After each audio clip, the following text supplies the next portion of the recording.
حضرت عمر رضی اللہ تعالی عنہ کا زمانہ ہے، جب یروشلم فتح ہوا، حضرت ابو عبیدہ بن جراح رضی اللہ تعالی عنہ حضرت عمر کو دعوت دیتے ہیں کہ آپ مدینے سے چلیں اور یروشلم میں پہنچیں۔ حضرت عمر مدینے سے چلتے ہیں، کتنا بڑا قافلہ لے کر کے، کتنا پروٹوکول ہے، حضرت عمر اکیلے اور ساتھ ایک غلام، اور اونٹ بھی ایک، باری باری سوار ہوتے ہیں، کبھی غلام سوار ہوتا ہے، کبھی عمر سوار ہوتا ہے۔ حکمران تو وہ تھے، لوگوں کی دہلیز پہ امن دینے والے، لوگوں کی چوکھٹ پہ جو ہے وہ نور بانٹنے والے۔ آج کے حکمرانوں نے تمہیں رمضان المبارک کے اندر لوڈ شیڈنگ کا پیکج دیا ہے، اور آج بچے بھی تڑپ رہے ہیں اور جوان بھی سسک رہے ہیں، اور ماہ سیام میں جن اذیتوں میں قوم کو مبتلا کر دیا ہے وہ کسی سے مخفی نہیں ہے۔ اور تمہیں میں حضرت عمر کی کہانی سناؤں۔ حضرت عمر جن کو تخت حکومت پر بیٹھتے تھے، اور ان کا تخت کو سونے زبرجد کا نہیں تھا، مسجد نبوی کی چٹائی تھی، اور سارا دن وہاں بیٹھ کے لوگوں کی باتیں سنتے، اور جب رات کے اندھیرے گہرے ہوتے عمر بھیس بدل کے مدینے کی گلیوں کا گشت کرتے۔ کہا تمہارے گھر سے دھواں نکل رہا ہے اور بچے رو رہے ہیں، ان کو کھانا کیوں نہیں دیتا؟ کہنے لگی عمر کی جان کو رو رہی۔ عمر کے پاؤں تلے سے زمین نکل گئی۔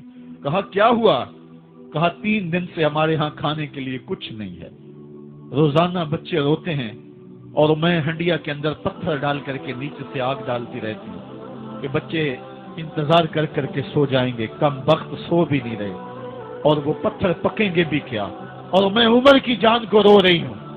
حضرت عمر کا کلیجہ دہلنے لگا، فوراً پلٹے، واپس بیت المال میں آئے، گھی کا ایک کنستر لیا، آٹے کی بوری لی، مرچ مسالہ جات بہت کچھ اٹھایا، اپنے کندھے پہ رکھا، بوری اپنی کمر پہ لا دی۔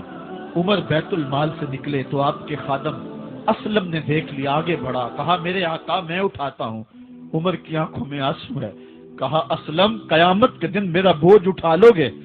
کہا قیامت کے دن تو اپنا اپنا بوجھ اٹھانا پڑے گا۔ کہا عمر کو آج اپنا ہی اٹھانے دو۔ حضرت عمر وہ گھی کا کنستر اور وہ آٹے کی بوری سر پہ اٹھائے ہیں، اور اس خاتون کے گھر جاتے ہیں اور دستک دیتے ہیں۔ وہ جب دیکھتی ہے اس کی جان میں جان آ جاتی ہے۔ کہا جلدی جلدی آٹا گوندو، اور عمر سبزی کاٹنے لگ جاتے ہیں۔ حضرت عمر رضی اللہ تعالی عنہ سبزی تیار کر دیتے، ادھر آٹا گند جاتا ہے، اور پھر اوپر چولہا رکھا جاتا ہے، چولہے کے اندر آگ رکھی جاتی ہے، وہ کھانا پکانے لگتی ہے، آگ بجھتی ہے۔ تاریخ نے لکھا ہے آگ بجھنے لگتی ہے، عمر جھک کر کے پھونکے مارتا ہے، عمر جھک جھک کے پھونکے مارتا ہے۔ کھانا پک گیا، اور بچوں کے سامنے کھانا رکھ دیا، بچے کھا رہے ہیں۔ اب بچے رو رو کے نڈال ہو چکے تھے۔ حضرت عمر اپنے ہاتھوں کو اور اپنے گھٹنوں کو اور اپنے پاؤں کو زمین پہ لگا کے، جس طرح بکری کا بچہ چلتا ہے، ویڑے کے اندر کبھی ادھر چلتے ہیں کبھی ادھر چلتے ہیں، تاکہ بچے مجھے دیکھ کے خوش ہوں، اور دل میں کہتے عمر جتنا رلایا ہے اب اتنا ہنسانا بھی پڑے گا۔ تو کبھی عمر امیر المومنین، یہ میں کسی آج کے جو ہے وہ لوگوں کے ووٹوں پہ منتخب ہونے والے حکمران کی کہانی نہیں سنا رہا، میں اس عمر کی کہانی سنا رہا ہوں جو 23 لاکھ مربع میل کا حکمران ہے، آدھی دنیا کا بادشاہ ہے۔ حضرت عمر جو ہے جس طرح بکری کا بچہ چلتا ہے، اس طرح اپنے ہاتھ اور اپنے گھٹنے زمین پہ ٹیک کر کے جو ہے وہ اس طرح چلتے ہیں۔ بچے عمر کو دیکھ کے مسکراتے ہیں۔ جب بچے مسکرانے لگے تو حضرت عمر نے اس خاتون سے کہا بڑھیا عمر کو معاف کر دے۔ اس نے کہا تو اتنی ہمدردی کیوں کرتا ہے؟ کہا عمر بیچارہ بڑا پھنسا ہوا ہے، فکر ہے اس کو یرموک و فسطاط و حلوان کی، جب فتح ہے مصر تو تیاری ہے ایران کی، آتے جاتے وفد سے ملاقات بھی کرتا ہوگا، آتے جاتے وفد سے ملاقات بھی کرتا ہوگا، اور شب کو معلوم حالات بھی کرتا ہوگا، کانٹوں میں الجھی ہوئی بیچارے کی جان ہے، نیند اس کو بھی آتی ہے، آخر وہ انسان ہے، میری بہن عمر کو معاف کر دے۔ اس نے کہا نانا عمر کی بات میرے سامنے نہ کر، قیامت کا دن ہوگا، عمر کا گریبان ہوگا اور میرا ہاتھ ہوگا۔ جب اس نے یہ بات کہی تو عمر برداشت نہ کر سکے، بچوں کی طرح بلک بلک کر رونے لگے۔ کہا وہ بد نصیب عمر تیرے سامنے ہے، آج ہی کہنا جو کہنا ہے، قیامت کے دن مجھے معاف رکھنا۔ اس نے کہا تو عمر ہے؟ کہا بد نصیب عمر تیرے سامنے کھڑا ہوں۔ میرے عمر کہتے ہیں اگر دجلہ کے کنارے ایک بکری کا بچہ بھی پیاسا مر گیا اس کا حساب بھی عمر سے لیا جائے گا۔ اللہ اکبر۔ میں اس حضرت عمر کی کہانی سنانے لگا تھا۔ حضرت عمر نکلے یروشلم میں، ایک اونٹ ہے، ایک غلام ہے، کبھی وہ سوار ہوتا ہے، کبھی آپ باری مقرر کی ہے۔ جب قریب پہنچے یروشلم کے تو عمر کی باری نکیل پکڑنے اور غلام کی باری اوپر سوار ہونے کی آ گئی۔ غلام نے کہا آقا میں مرضی سے اپنی باری چھوڑتا ہوں، آپ آ جائیں، دشمنوں کے مفتوحہ علاقے میں آ رہے ہیں، تازہ تازہ علاقہ فتح ہوا ہے، اسلام کی شان و شوکت ظاہر ہو۔ عمر نے کہا اسلام کی شان و شوکت ایسے ظاہر نہیں ہوتی، اپنی باری پہ تم بیٹھو گے، اپنی باری پہ میں بیٹھوں گا۔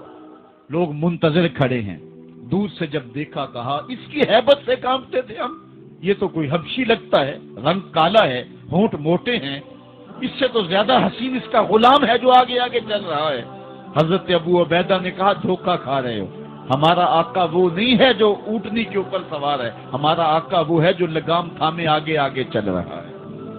حضرت عمر رضی اللہ تعالیٰ عنہ کو آگے بڑھ کے جابیہ کے مقام پہ حضرت ابو عبیدہ بن جراح نے استقبال کیا، تو حضرت عمر آگے بڑھے اور انہوں نے آگے بڑھ کر کے حضرت ابو عبیدہ کے دونوں کندھوں پہ ہاتھ رکھا، اور سنو حضرت عمر نے کیا کہا، کہا لا الہ الا اللہ انا کنا اذل قوم فاعزنا اللہ بالاسلام۔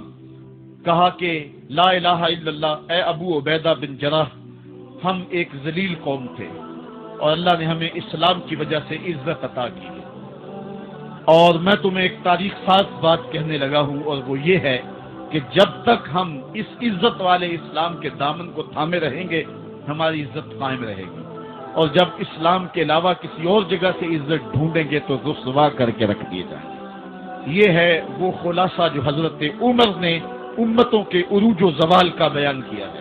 اس امت کو جو خیرات ملی ہے تخت و تاج کی، وہ پینٹاگون سے نہیں ملی، وہ واشنگٹن سے نہیں ملی، وہ وائٹ ہاؤس سے نہیں ملی، وہ محمد عربی کے جوڑوں کا صدقہ ملی ہے۔ اس لیے جب ہم نے اسلام سے انحراف کیا پاکستان حاصل کیا گیا تھا۔ پاکستان کا مطلب کیا؟ لا الہ الا اللہ۔ ہم نے اس نعرے کو چھوڑ دیا ہوا ہے، ہم نے انحراف کر دیا ہے۔ آج ہماری نظریں مغرب کی طرف لگی ہیں کہ تخت و تاج اس سے نصیب ہوتے ہیں، اور دنیا کے اوپر ہم رسوا ہو کے رہ گئے۔ ہماری پستی، ہماری زبوحالی، ہماری ذلت کا سبب یہ ہے کہ جس جگہ سے ہمیں عزت ملی تھی ہم نے وہ مرکز ہی چھوڑ دیا ہے۔ اس مرکز حیات کو، اس مرکز زندگی کو، اس مرکز عزت کو ہم نے چھوڑ دیا ہے، اور دنیا کے اوپر ہم رسوا ہو رہے ہیں۔ انہی حضرت عمر کی کہانی ہے۔ وادی تہامہ سے گزر رہے تھے کہ بچوں کی طرح بلک بلک کے رونے لگے۔ کہا عمر جوان آدمی ہو اور بچوں کی طرح بلک کے رو رہے ہو؟ کہا تم نہیں جانتے، مجھے بچپن کی کہانی یاد آ گئی۔ کہا کیا کہانی ہے؟ کہا یہی عرض تہامہ تھی، میرے باپ خطاب نے مجھے 5 اونٹ دیے تھے، کہا انہیں لائن میں کھڑا کرو سیدھا۔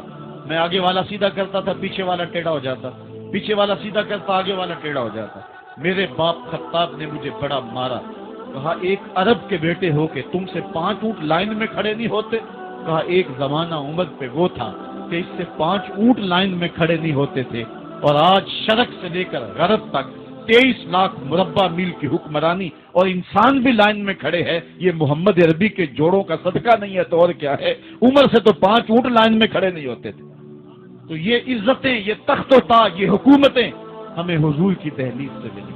جب ہم نے اس دہلیز کو چھوڑ دیا تو دنیا کے اوپر رسوا ہو گئے اور ذلیل کر کے رکھ دیے گئے۔ آفاق کے ہر ہر گوشے میں قرآن سنا کر دم لینا،